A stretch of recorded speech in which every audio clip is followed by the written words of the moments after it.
workers took to the streets in the cities there. Some of them soon affiliated to the broad radical party left bloc, like Syriza and Podemos, a party open to movement politics. As well, feminist activism was on the rise again, along with the continuing endemic violence against women and sexual abuse of women, and that's continued ever since, alongside knowledge that austerity measures were hitting women hardest. It was always around issues of social reproduction, issues of care, that the first cuts were made. Indeed, about 90% of cuts have been at women's expense because, of course, they're all taking away welfare from those doing the caring. So these are all aspects of Keir's generation left.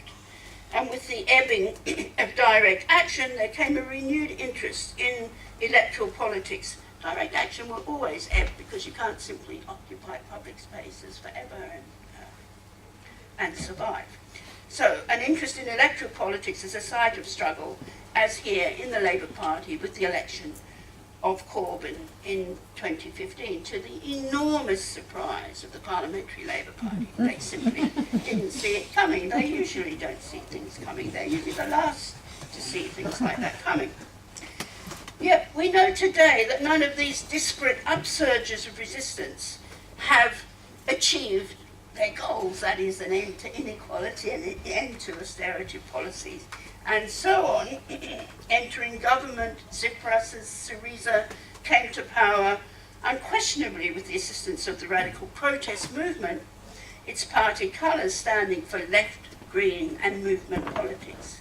However, the majority in Syriza soon saw no alternative to remaining within the single currency within the EU, and thereby failing to secure,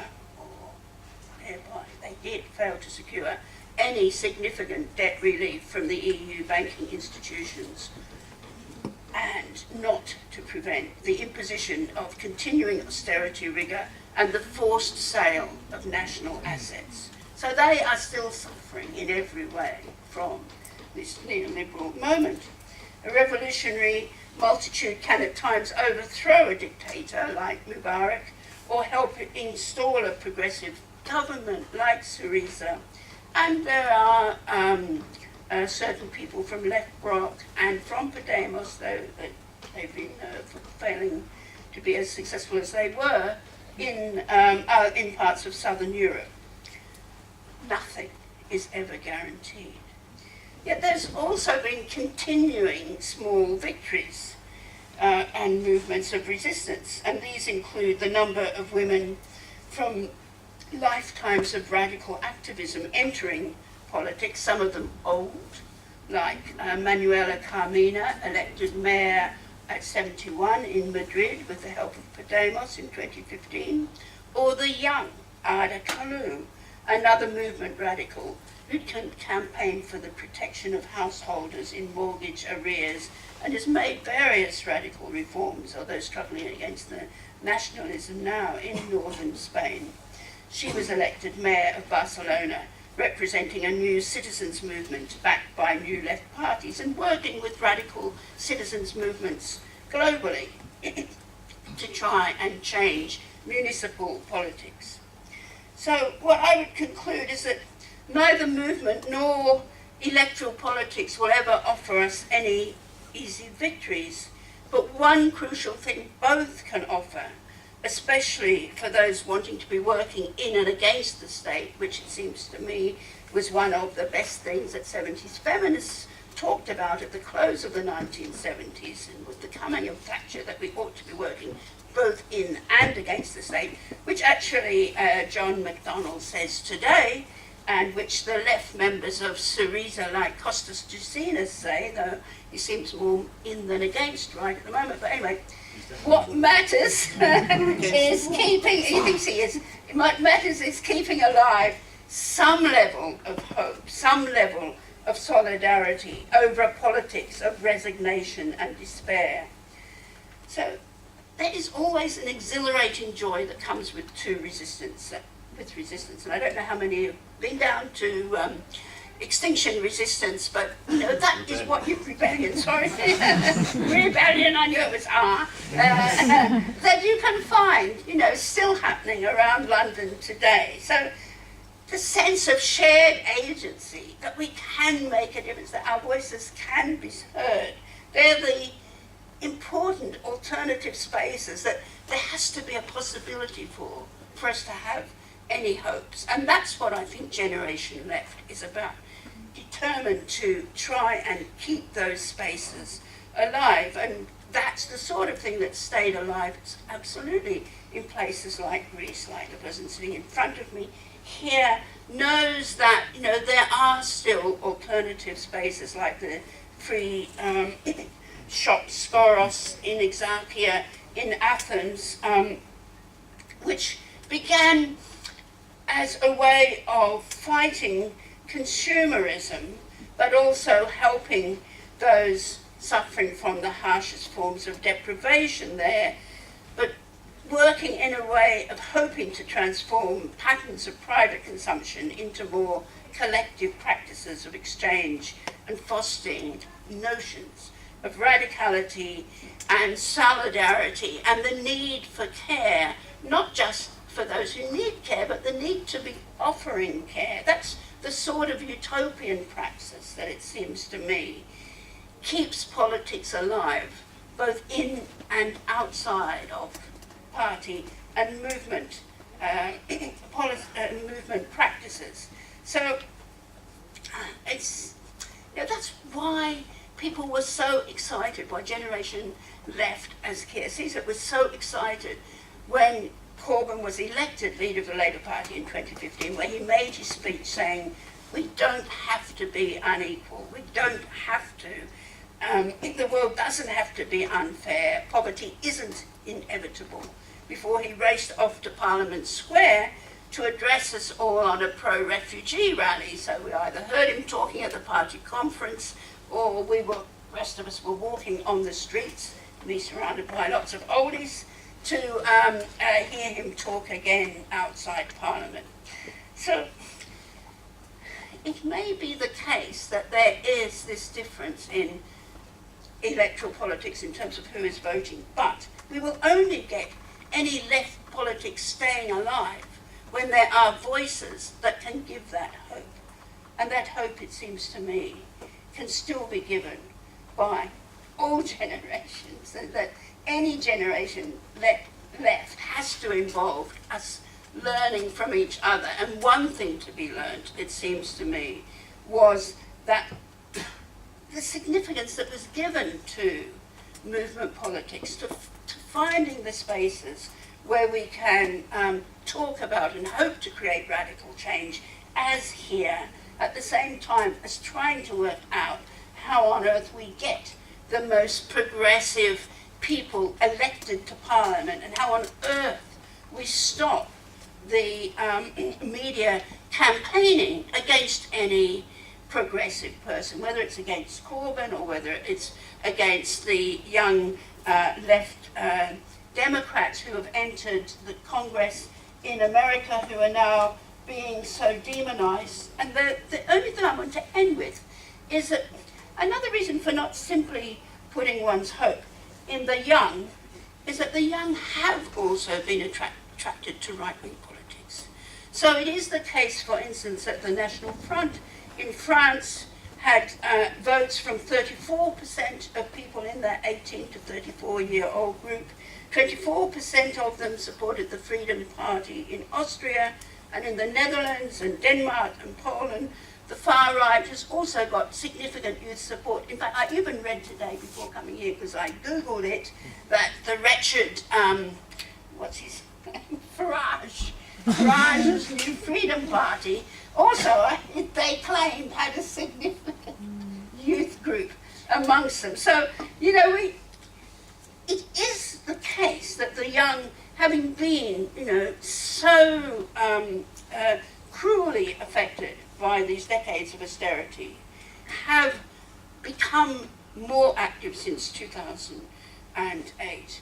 But it's also the case that we have to work out ways of working together, both in movement politics and in supporting whatever progressive party politics we can. And that it's those voices and our voices and places like here that seem to me are crucial in keeping any generation left alive, and it is going to include people of all ages.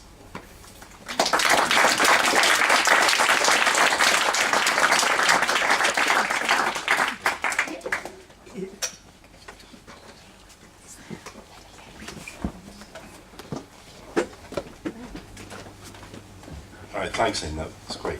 Well, I'm going to make just a few comments and questions. Then maybe Keir can kind of respond to what we've said for 5 minutes, and then we'll throw it open. So I'm sort of glad and sorry that Keir has said Generation X doesn't exist. Because I've hated being a member of Generation X. And, it's a... people always laugh when I say this, but I started going to like the lefty meetings in like North London in the early 90s, and I was always the youngest person there. And I was always the youngest person there for 15 years. But literally, like it was only after about 15 years that there started to be anybody younger than me showing up to me. So it was pretty much like on the classical definitions, so a generation or half a generation, that kind of experience lasted. And I think, and so in some ways, I think Keir's analysis is really useful, partly because it does sort of speak to the question, which is raised by the phenomenon, which is the thing that surprised me the most, actually, which is the fact that there's people my age and even now a few years older who are within the broad, frame of generation left. I completely agree with Keir that kind of classical, that kind of media topology, like baby boomers, Gen X, millennials, doesn't work, and he's shown why it doesn't work. And it doesn't work because Generation X is supposed to be sort of 1961 to 1981 birth, but it's just split down the middle politically. But that hasn't made me. It's the thing that's really been surprising to me, and I think it does require some explanation. Why are even like relatively affluent sort of people in middle age now, part of this generation? Because it's easy to see why millennials, who've just got nothing, who've been totally fucked over and been told how fucked over they've been, like repeatedly by everyone, including David Willits and people, like for the past 10 years. It's easy why they've gone to that. It's not so easy to see why, people at my age and even slightly older have, and I think that requires a little bit of explication. And I think there's a few things worth mentioning. One is that exactly as Keir pointed out, the whole notion of generational experience absent from sort of an account of class specificity is always nonsensical, and that to some extent the experiences which are now regarded as typical of millennials, I think that they have been happening to fairly significant numbers of people of my age and even a bit older, going back to the late 80s, really. To some extent even going back to the 70s, but certainly going back to the late 80s, which is when benefits for 16 to 18-year-olds were first abolished by the Thatcher government, and when the announcement was first made that student grants would be phased out and replaced with student loans. I remember when all that stuff around 2008 in the press about how it's really terrible now, like young people can't afford to stay in London. Well, that was the experience of the people I was at university with, and who graduated in 1994. Like very few of us could afford to stay in London. So and I think there's something about the kind of there's something about the gradual nature in which kind of neoliberal hegemony, neoliberalism's ability to offer people the rewards that it promised has kind of unravelled over the past few decades, which is kind of brought out by Keir's analysis. And I think that's partly why, even a lot of people, even in my position, I'm a homeowner in Walthamstow, a nice public sector job, have kind of, shifted to the left. There's partly that. Partly, I think it is the experience of neoliberalism in the public sector. I think if you examine people within the specific sort of 45 to 55 age cohort, you'll find a really dramatic difference actually in their political orientation based on whether they work in the public sector or not. Basically, everyone who works in the public sector was already completely disillusioned by the neoliberal programme by the end of the new Labour government, and has nothing to say about it. Almost everyone, apart from the poorest people who work in the private sector, their recollection of New Labour, their recollection of the experience of the late 90s and 2000s is, well, they think, the Labour government gave loads of money to public services, they think things generally got better. There's a really interesting kind of division there around. I think that might be specific to a very specific cohort, and it might be specific to the professional classes in London. But I think it's interesting. But it's also because, you know, the sort of the complicity of sort of my sort of cohort, you know, this Gen X cohort, was partly always a product of the experience of coming to sort of maturity and coming to political maturity from the kind of mid-80s to the mid-90s, during the period of the great global defeat of the left, and the sheer kind of demoralisation that produced, and the sense that, you know, there was no alternative, that history was over, that we were now in the kind of postmodern period in which there was no, you know, leftism was just a kind of, you know, weird, cranky, you know, kind of retro cult, which it was, frankly, for a long most of that time. So, and I think it's true. This is why, you know, and I think to some extent the way in which the event, you know, the way in which the event of 2008 and the event of the kind of breakup of neoliberal hegemony and the way it has, you know, created a sense of new possibilities, even among people who, you know, a few years ago would have been considered, you know, almost old already, is pretty striking. And I think it does speak to the importance of that idea, and I think it does illustrate, and I think it validates Keir's claim, actually, that generations are really produced by events rather than simply by some kind of automatic cycle of the social formation. I think it's really interesting to think a bit more about this question about, well, what does this set of experiences and phenomena tell us about the specific nature of neoliberalism and neoliberal hegemony? Because, I mean, it seems to me what Keir's been describing, and indeed what Lynne's been describing, is a situation in which neoliberal hegemony, and this is something I've always, you know, I've said lots of times, lots of people here have heard me say it, you know, till they're sick of it. I'm going to say it anyway, which is that, you know, neoliberal hegemony was never really secured in the way that the hegemony of post-war welfare capitalism was secured. But that was the post-war welfare capitalism was secured by making massive concessions to the working class and like giving people a huge increase in standard of living, and also by generally increasing the general sense of kind of collective democratic possibilities. It was also secured through, you know, maintaining a very conformist culture, a culture which, you know, imposed very kind of strict ideas about gender and sexuality, etc. But neoliberal hegemony has largely been secured, I think, almost exclusively through giving people the opportunity to consume, you know, to historically unprecedented degrees. Because basically, it's never been the case, and I'm sorry to all the people who've heard me say this hundreds of times, it's never been the case in Britain, the States, almost anywhere else. If you sit people down and say, right, do you think having a society where we're kind of forced to compete with each other as these, you know, atomised units, you know, and the only people who really benefit are a handful of elites, is that a good idea? Most people say no. And also, most people are not stupid, and they've been quite conscious since Thatcher got elected in '79 that was the programme. And in effect, people took the deal as long as it seemed like the left had been totally defeated globally, so there was no real alternative there, and they were getting cheap holidays, big TVs, you know, getting to, kind of really, you know, fantastic levels of consumer luxury by historic standards. And I think the thing is that was always sort of time limited right from the beginning, actually, right from the 1970s. You know, young people started to be the ones who had to suffer. You know, young people had really benefited massively from probably more than any other group, from the post-war welfare settlement. You know, it was young people's wages went up faster and more than anyone else's in the 50s. You know, it was young people who benefited from the welfare state more than anybody. You know, who got the free, who got to go to art school for free. You know, who got kind of, you know, generous kind of sort of benefits. Who got you know, choice in the labour market. They benefited sort of extraordinarily. And and young people started to have those benefits withdrawn before anybody did. I think in the 1970s, you know, youth wages started to be attacked before anybody's, and youth access to benefits started to be attacked before anybody's, right from the mid-70s. And they continued to be attacked, like through the 1980s, with a gradual withdrawal of benefits. I mean, most people here probably don't even know that up until 1988, you could get income support and unemployment benefit and housing benefit when you were 16. You know, that was abolished in the late 80s.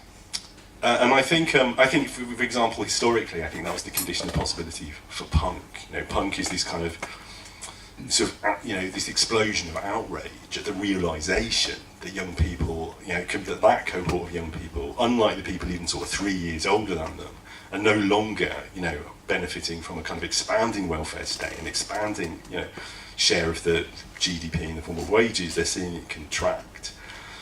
It's funny because when I was first writing, in the 90s, I was writing about dance music culture, and I was sort of rave generation, and we were really contemptuous about punk. Like, my attitude to punk was, what were they complaining about? They still had grants, they still had benefits, they still had houses. What were they had? Like, unemployment was 1 million, not 3 million. Like, what were they moaning about? And it just seemed sort of pathetic. It seemed like screaming toddlers, like angry at having their dummies taken away. They had no idea the suffering we'd had to endure.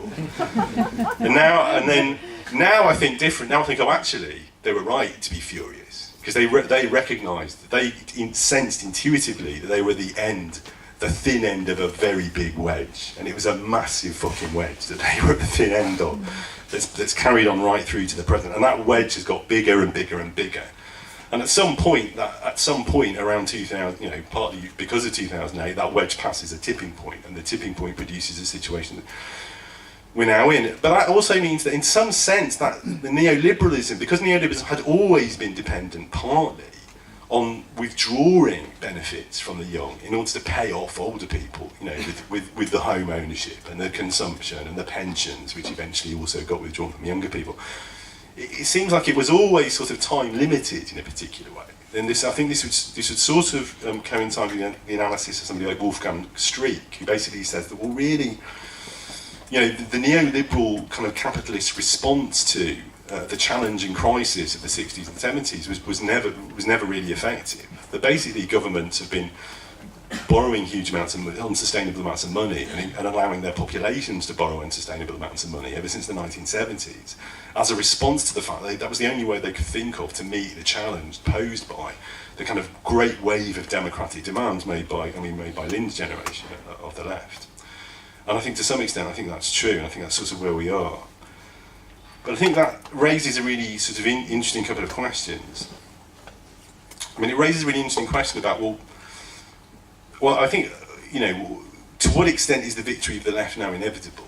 Because I don't really believe in historical inevitability, and I think a really interesting thing for us to think about, like Keir to respond to, and us all to think about, is, what could happen now to derail it? Because in a way it seems, there's all kinds of reasons why it does seem now that the victory of the left in the medium term, not the short term, the medium term, is sort of inevitable. And I think, I was in a Facebook discussion with some people about Keir's book a few weeks ago, and I said, well, there's another way of looking at the whole kind of generational issue, which sort of maps on a bit to some of Keir's observations.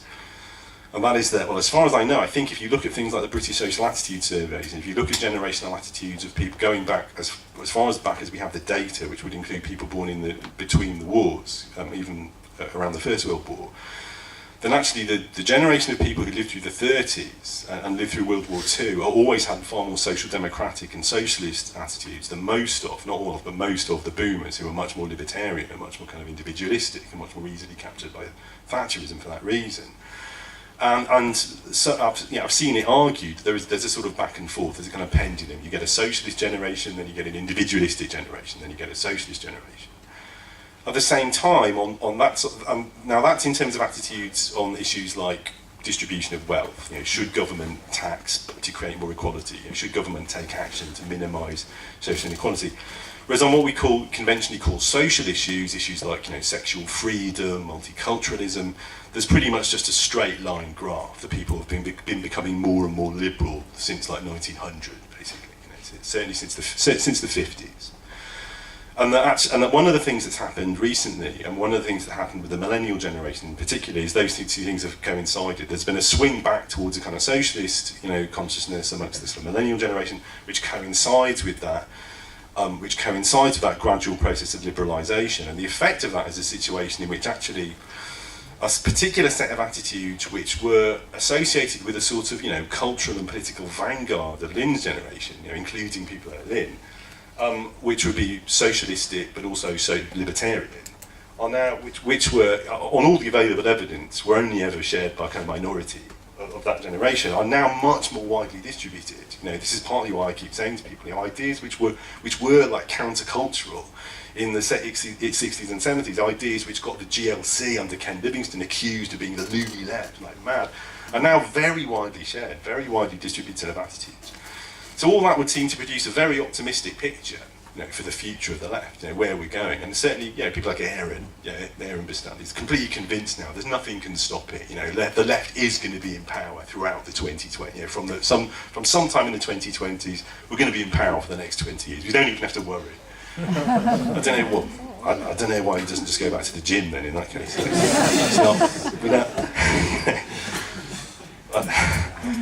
so I can't believe that because I don't believe in everything. So the question is then, well, what do we have to worry about? What do we have to watch out for that could stop that could prevent that? Where else could this go? What should we be looking out for? And I suppose that's the question I'd ask here, actually. I don't think the left's victory is inevitable in any way. And so the idea of a generational politics can lend itself to sort of like some sort of teleology, as though history is going in a certain direction. But because I'm reading generations through this idea of events, right, which are sort of ruptures, but they're ruptures in the line of history. History seems to be going in a certain direction, and bang, we're in a totally different situation which we couldn't have predicted before. That disrupts the sort of any teleology that might be attached to generations, I think. What might go wrong? Well, look, so I basically just mapped out the generational effects of one of the crises we're in, which is the economic crisis of 2008 and its fallout, and it fell out in a very generational way. We are in the middle of another crisis, ecological crisis, as we know from Extinction Rebellion. And that falls out in a very generational way as well, right? For a couple of different reasons, but it falls out in a generational way in that, let me put it like this, right? Let me do this little bit then. I just finished this novel by John Lanchester called The Wall, and it's a climate change sci-fi. Basically, the wall is the wall that goes around what's left of the UK after the deluge, after the sea levels have risen, etc. Young people have to guard the wall. The outsiders who try to get across the wall, they just get shot, basically. And so, all sci-fi is an extrapolation of present trends. If you want to look at the border issue, etc. But the other thing, the big thing in this novel is this complete and utter breakdown of generational claims to generational authority based on experience. Right? They say, no, there's some passage in the book which says something like, none of us talk to our parents. All of their claims to say, we've done this, we've been there, we know we know how things are done, etc. That's all in the bin. And I was reading that, and I immediately thought of Senator Dianne Feinstein. Did you ever see? There's a video that went viral. Senator Dianne Feinstein, who's in her 80s, I think, who's been a senator in the US. A whole series of school children came and said, please do something about climate change. And she's totally dismissive. She just says, look, I've been doing this for 30 years. I know what I'm doing. And these kids are obviously horrified and distraught. But it's exactly the same picture, right? She's been there for 30 years. The first international agreement that recognised man-made climate change and needed to stop it was signed in 1988, which is more or less 30 years ago, 31 years ago. In the last 30 years, since that she's been a senator, more than half of all carbon that's ever been emitted by humankind from fossil fuels has been emitted into the atmosphere. Right? And the atmosphere has gone from a situation in which 30 years ago it was relatively stable. Now we are very, very close to being fucked, and we've got 30 years to sort it out, basically. So obviously that claim to, I know how things are done, fuck off. You've reigned over utter fucking genocidal catastrophe, basically. So all of those claims to expertise should be put in the bin. I think you can make another sort of analysis of this, breakdown of generational authority based on expertise in relation to neoliberalism, right? And we can see that with the centrists, right? So what could go wrong? Well, look, this is the high point of fascism since the Second World War. There's no doubt about it, right? This is the high point of fascism since the Second World War. Bolsonaro in Brazil, Salvini in Italy, Orban in Hungary, right? Modi. Well, let's just say Trump as well, shall we? Right, he's not a fascist, but you know, he's a fellow traveller. And the problem is most of these people are climate change deniers, right? So they're not going to offer a solution to climate change, but they will totally embrace the effects of climate change. And that's one of the problems, is that the worse climate change gets, the harder and harder it is to get a universal solution to climate change. And the more attractive fascist solutions to climate change, such as the wall, become, basically. So that's the real problem. There's a generational dynamic around climate change because of the carbon budget that's being used up by older generations such as myself. I'm not actually young, Lynne. I'm only pretending. Right, you know, we ate that budget up, that carbon budget up. There's very little left. We should have ate that budget changing to a post-carbon economy. We didn't. We used it in consumption, which was the consolation, as Jeremy says, for this removal of democratic control over, or the possibility of having some sort of control over our lives. No, you can't have that. What you can have is this level of consumption, basically. So we've wasted that carbon budget, and also, of course, with climate change, the carbon we emit now has its worst effect on the young and on generations to come. It's a very different sort of event, that. It's an event that mainly takes place over a long period and mainly takes place in the future, but works its way back in on us now. So that's what could go wrong, and that's the real problem that we're faced in, is that, like, I mean, the other bad news is this, or perhaps good news, right, which really changes things, is because we're in the situation where there's 30 years to stop really absolutely catastrophic climate change, right, we can face the world knowing that absolute disruption of the way we live our lives is inevitable, no matter what we choose now, right? Because if we just continue as business as usual, we're going to get up to something like 3 to 4% of warming by the end of the century. But by the 2050, we're going to be talking about 200 million climate refugees, completely change all the world, you know, hundreds of millions of extra deaths, etc., etc. So if we just business as usual, it's going to be disruption on a scale that we haven't seen before. But actually dealing with climate change, as in like trying to prevent the worst excessive climate change and adapting to it, is going to take a level of like mobilization of the economy, which you only ever see in like a war situation, or the kinds of disruption you see in a revolution, basically. Those are the sort of two futures we've got, which is sort of clarifying because business as usual involves disruption. Changing things involves disruption, and the big argument against revolutionary change has always been that it causes so much disruption that you can't get over this transitionary trough. I think, who's that who says that? Eric Olin Wright, I think, makes this argument. You know, basically you have to go through lots of disruption in order to get to a better world, and that's what prevents revolutionary change, whatever revolutionary change looks like these days. As I always tell Steve, it's the massive hassle word. Yeah, it's the main reason. It's a big pain. But, you know, basically that's out the window because disruption is coming. So choose which disruption you want, people. Do you know what I mean? All right, great. Can I just do a little bit about? So the last time I met Lynne was at the World Transformed, where I was chairing a panel on mental health that she was speaking at, and just after that I got some data back about the ages of the participants at the World Transformed. So the World Transformed is a festival which takes place around the Labour Party conference. We were up in Liverpool last September, and the data on the age of participants is basically there's a massive spike about people in their 20s and a massive spike in the over 65s, and the generations missing is basically me and Jeremy's generation, right? And that's because I think our generation was formed by an event, and that event was the fall of the Berlin Wall, which is the culmination of the defeat of the left, and then there's this great doubling of the labour force over the next 2 years, with the amount of global labour available to global capital doubles, which is like a one-off in human history. It'll never happen again. You double a supply of something, the price tanks, the ability of labour to negotiate a better deal gets tanked. which was a big surprise to me because in the early 1990s, my first movement was the anti-poll tax movement, which was a very, very big sort of like community-based movement.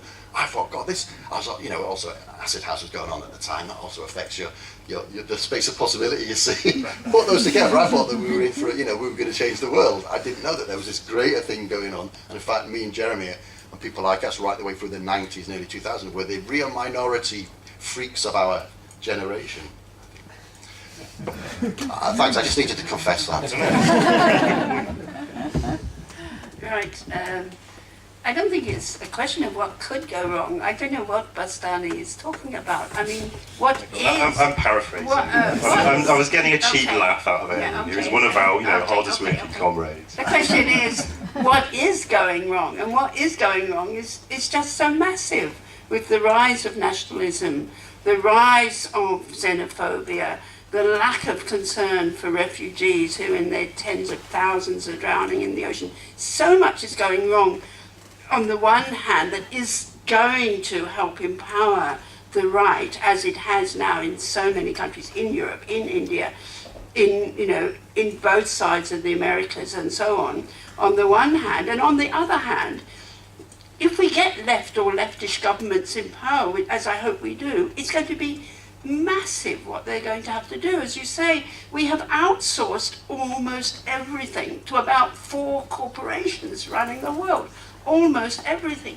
How are we going to get all that back? I mean, this is going to be so hard. How are we going to recreate the actual state and welfare functions that once upon a time we could all take for granted? It's going to be such a massive struggle. I mean, so much has already gone wrong that, even conceiving how to put it right is very, very hard. And, I don't see enough of, I see some talk coming from McDonnell in particular, around, rethinking sustainability, or from other people around notions of UBI or UBS, Universal Basic Services, which I think is even more important. But they're just little things at the moment. There is so much we've got to work up and work on that we have everything to do.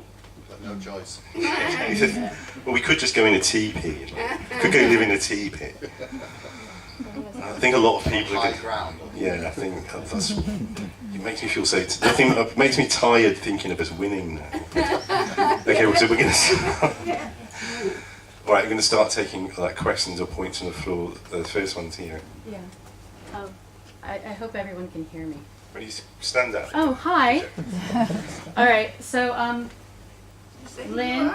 Go to the microphone. Oh, gladly. Thank you. Actually, can I just take your seat? Thanks.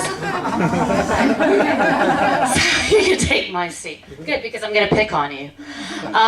Okay, so I agree with just about everything you said except the causation of it.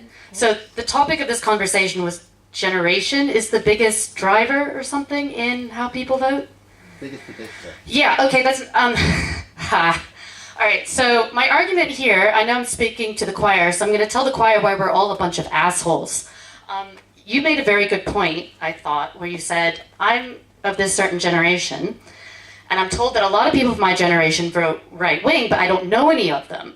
So looking around the room here, I'm guessing we've got a lot of degrees in the room, and a lot of post-grad degrees in the room, and a lot of doctorates in the room. And I'm just going to refer back to something that Diane Muntz said, because I also studied political behavior. And one thing that we found looking at the last election with Donald Trump was it wasn't age, it was educational attainment. And one thing that she looked at particularly were the friend groups of people who have post-grad degrees. So, I'm guessing that's a lot of people in this room. Think about how many friends you have on Facebook that you are not related to who vote right-wing. For me, I think I've got 2, and that's because I hate all of them. Maybe you guys are more diverse. Her work looked at how, if you break it down by educational attainment, how many friends do you have in America that are of a different political persuasion if you have a high school diploma or never had a high school diploma? Turns out those guys have the most politically diverse group of friends. And what happens as you get more and more educated is you have fewer friends of a different political persuasion. Nate Silver, I'm sure a lot of people in here have read 538, looked at the last election, and for him, the biggest driver in how you vote wasn't your age, it was not your income, it was your race, and your level of educational attainment. So the moral of the story, if you look at Nate Silver and Dan Muntz's research, is if you are, as we are on the left, and you have a post-grad degree, stop being an asshole and make friends with a Tory. And that's how the world comes back together. Because if we look at, you're saying that, there is this educational gap, and you're right, there is. If you look over the last 20, 30 years, sure, but that gap is increasing at a steady rate as left and right movements are expanding. And one thing that we haven't mentioned, which is the big elephant in the room, and I think you touched on it just now, is nationalism. I looked at the ANES data, the American National Election Survey data, coming out of the last election. It was not pocketbook issues. It was not neoliberalism that people were looking at. It was build the fucking wall, abortion and guns, and, fear of the boogeyman, black man president. People did not care that much coming out of the 2008 financial fall about money, because most people thought that they had it compared to their neighbors. What they cared about was keeping black people or brown people out. If you look at this country, it's not so much left-right divide, it's Brexit. That seems to be how people are aligning themselves more rather than between parties or classic ideas of what we had as parties. So the center is falling, I guess we can define that as a good or a bad thing, and people are polarizing. We've all got a raw deal. Every young person knows they're getting fucked. But what separates them from the older people is that older people aren't really voting about, their pensions. They're voting about their sense of belonging and keeping brown people out. And what do older people have less in common than younger people? Educational attainment. So I agree with everything you said. That's really cool. I'm just throwing out a different causation, which is degrees. And younger people of this generation, we're getting more and more educated. So voila. Thank you. I think we'll take a few. I should say, if anyone's... Roll out. No, You can respond. well, no, you can respond afterwards. No, so I'm I'm going to take a just few. swap chairs. Oh, I see. Yeah, if people don't know, there's a website for the series, Culture, Power, Politics, and if you look, and there's an archive of recordings, and if you look from last year, there was we've had sort of 5 or 6 seminars about Trump, Brexit, etc. So if people want to kind of follow up on some of those issues, there's plenty of resource. You can. But shall we say some more points, questions? I can ask. Okay. I'm just going to continue this line of thought. I think do you want to take the mic? No, I can't. Not I can really. barely hear you from there. Neoliberalism is not only in England, right? And you gave several examples of right-wing countries that the young people are voting for the right? And so I probably just didn't understand your claim. It seemed to me that you were claiming that young people are fucked and they're voting for the left. But it's clear that that's what? It's clear that in other countries that's not what's going on. And so again, the causation doesn't work. So what is it about England that makes the young people vote more for the left? It's not about being fucked, because you can interpret the fucked in many ways. You can say it's, like she said, it's the brown man, it's the black man. You can say it's a lot of things, and in most countries, that's what is being said, and not that it's neoliberal policies, and it's not that we can't. And if we can't pay rent, it's because the brown person is coming and taking our job, right? So, so I probably didn't understand your argument. Okay, so you want to respond to that? Well, just quickly. Just to respond to you. If you remember, I was saying, look, I'm going to try and sort of model 2 things, right? One of them is like material interest, and the other one is like what seems a viable future. Like, how are people conceiving of what is socially and politically possible, right? So the way it works out is this: is that if you try to make a sort of a crude link between material interests and political action, right? It doesn't really work. Actually, it gets you quite a long way. But basically, we all have very many potential material interests, right? Which could, and we form a political identity, or we act politically around those material interests which seem linked to a viable an attractive future, right? So that's why I make the whole generational split around events which alter what seems socially and politically possible, right? So, so basically, in Poland, for instance, right, they've got a very, very different history to the UK. They have got neoliberalism, but the thing that came before it was very, very different. Therefore, the material suffering that they are going through, right, does not seem to link up to a viable left future, right, for obvious reasons, right? And so you can make some sort of argument around Brexit as well. I mean, I think Brexit is a little bit of a red herring. People didn't vote around Brexit in 2017. They just basically ignored it, right? But like Brexit is, is a weird issue basically, because it arises out of the split in the Conservative Party, and since it arose to try to prevent the split in the Conservative Party, and so since that point, so in 2015 general election, Europe was number 9 on people's stated most important issues. So basically nobody gave a fuck, right? Apart from a few cranks. The referendum comes, right, and we're all asked to take one position. Are you on this side of the split in the Conservative Party, or are you on this side of the split in the Conservative Party? Right? And yeah, so that's how the Brexit thing flows out. And age does fit in that, right? Age does follow that, but in a distorted and strange way, I think, right? I mean, in some ways it goes against my argument, because older generations are actually arguing for disruption, right, through Brexit, right? But it's because, basically, I'd make some sort of argument like this, like linking their material interests to a left project seems unviable, right? And so they have linked themselves to a right project. That right project carries all sorts of ideas about what the future is, linked to what the past was, etc. Right? And you basically go in a sort of right-wing direction. So I'm not making a crude claim around material interest. I'm linking it to, how do people construct those material interests into an image of a viable future? And in the case of Brexit, that's also an image of what the past was like. Well, with the education thing, I think it's an interesting one.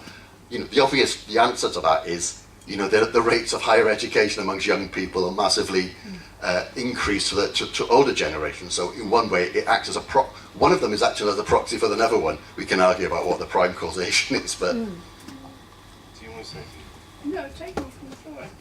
Okay. Archie. Can I just offer a partial answer to that question about what's Just different? stand up and shout.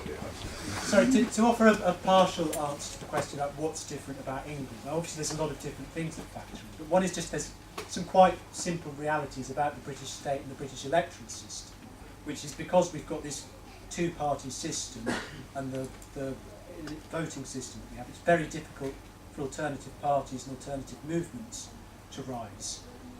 So it means that, and also because of the stability of the British state, the stability of the British ruling class, the fact that we've not had a revolution for hundreds of years, it means that it's very difficult for an anti-establishment right-wing movement to emerge in Britain in the same way that the National Front in France do. Even UKIP, we talk about them as being far right. In some respects they are.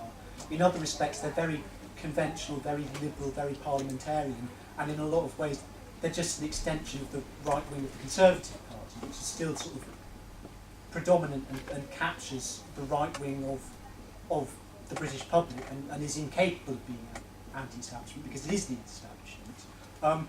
So then the fact that Jeremy Corbyn completely by accident takes over the leadership of the other main party, it means that suddenly there's a vehicle, there's a platform, there's something that people can project.